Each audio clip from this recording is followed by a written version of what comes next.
National crush Rashmika Mandanna హీరోయిన్గా, దీక్షిత్ శెట్టి హీరోగా దర్శకుడు రాహుల్ రవీంద్రన్ తెరకెక్కించిన ఇంట్రెస్టింగ్ లవ్ థ్రిల్లర్ చిత్రం ది గర్ల్ ఫ్రెండ్. ట్రైలర్ ప్రమోషన్లతోనే మంచి హైప్ క్రియేట్ చేసుకున్న ఈ సినిమా ఇప్పుడు థియేటర్లలో విడుదలైంది. మరి ఈ సినిమా ఎలా ఉందో చూద్దాం. ఇక కథ విషయానికి వస్తే, అమాయకురాలైన భూమాదేవి ఇంగ్లీష్లో ఎంఏ చేయటానికి హైదరాబాద్కు వస్తుంది. అక్కడ ఆమె కాలేజీలో వేరే బ్రాంచ్కి చెందిన విక్రమ్ దీక్షిత్ శెట్టిని కలుస్తుంది. ఆ పరిచయం క్రమంగా ప్రేమగా మారుతుంది. కానీ ఆ ప్రేమే క్రమంగా భూమా జీవితాన్ని మార్చేస్తుంది.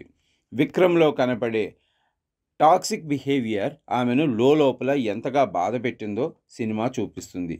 చివరికి ఈ ప్రేమ కథ ఎటు దారి తీసింది అనేది తెరపైన చూడాల్సిందే. ఈ సినిమా ప్లస్ పాయింట్ విషయానికి వస్తే, రష్మిక మందన్న. రష్మిక ఇప్పటి వరకు చేసిన పాత్రల కంటే ఈ రోల్ పూర్తిగా వేరుగా ఉంది.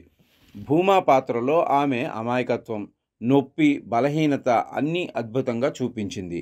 ఈ సినిమా ఆమెకు మరో అవార్డు విన్నింగ్ పెర్ఫార్మెన్స్ అవుతుందనే చెప్పొచ్చు.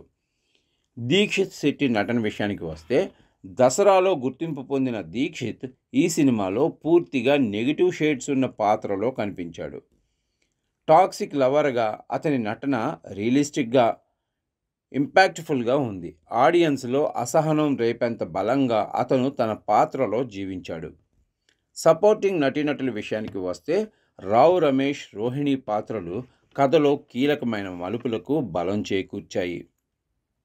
ముఖ్యంగా రష్మిక, రోహిణి మధ్య సీన్ భావోద్వేగంగా బాగా పనిచేసింది. ఇక దర్శకత్వం విషయానికి వస్తే, రాహుల్ రవీంద్రన్ కొన్ని సన్నివేశాలను చక్కగా డిజైన్ చేశారు. భూమా పాత్రను ఒక ఇరుకైన బాత్రూమ్కి ప్రతీకగా చూపించడం వంటి ఆలోచనాత్మక సీన్లు ప్రత్యేకంగా నిలిచాయి. ఇక ఈ సినిమాకి మైనస్ పాయింట్స్గా కొన్ని పాయింట్స్ని చూడొచ్చు. ఈ లవ్ స్టోరీ అందరికీ కనెక్ట్ అయ్యే విధంగా ఉండదు. ఇది ఎక్కువగా ఒక నిర్దిష్ట వర్గాన్ని మాత్రమే టచ్ చేస్తుంది. ఇక రెండోది, భూమా విక్రమ్ ట్రాక్ కొన్నిసార్లు రిపీటెడ్గా, ల్యాగ్గా అనిపిస్తుంది. ఫస్ట్ హాఫ్ డీసెంట్గా ఉన్న, సెకండ్ హాఫ్ స్లోగా సాగుతుంది. క్లైమాక్స్ సింపుల్గా ముగిసిపోవటం వల్ల సినిమా మీద ప్రభావం తక్కువగా ఉంటుంది. సంగీతం, పాటలు సగటు స్థాయిలోనే ఉన్నాయి. అను ఇమాన్యుయల్ పాత్ర కూడా చాలా తక్కువ ప్రాధాన్యతతో ముగిసింది. ఇక సాంకేతిక విభాగం విషయానికి వస్తే, నిర్మాణ విలువలు బాగున్నాయి. Prashanth R Vihari background score కొన్ని సీన్లలో బాగా పనిచేసింది. కృష్ణన్ వసంత్ సినిమాటోగ్రఫీ ఆకర్షణీయంగా ఉంది. అయితే ఎడిటింగ్ ఇంకా ఇంపాక్ట్గా ఉండాల్సింది. దర్శకుడు రాహుల్ రవీంద్రన్ తనదైన సెన్సిబుల్ అప్రోచ్తో కథ చెప్పినా కూడా ఎమోషనల్ పేసింగ్లో కొంత తడబాటు కనిపించింది.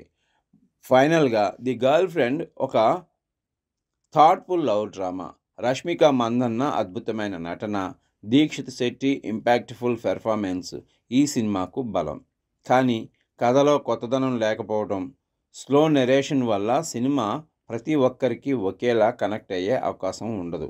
మొత్తానికి రష్మిక పెర్ఫార్మెన్స్తో నిలిచిపోయే, ఎమోషనల్గా ఇంపాక్ట్ చేసే, కానీ పేస్ పరంగా మిశ్రమ అనుభూతి కలిగించే సినిమా ది గర్ల్ ఫ్రెండ్. చెప్పాలంటే ది గర్ల్ ఫ్రెండ్ భావోద్వేగంగా బలమైన సినిమా, కానీ అందరికీ నచ్చే రకం కాదు.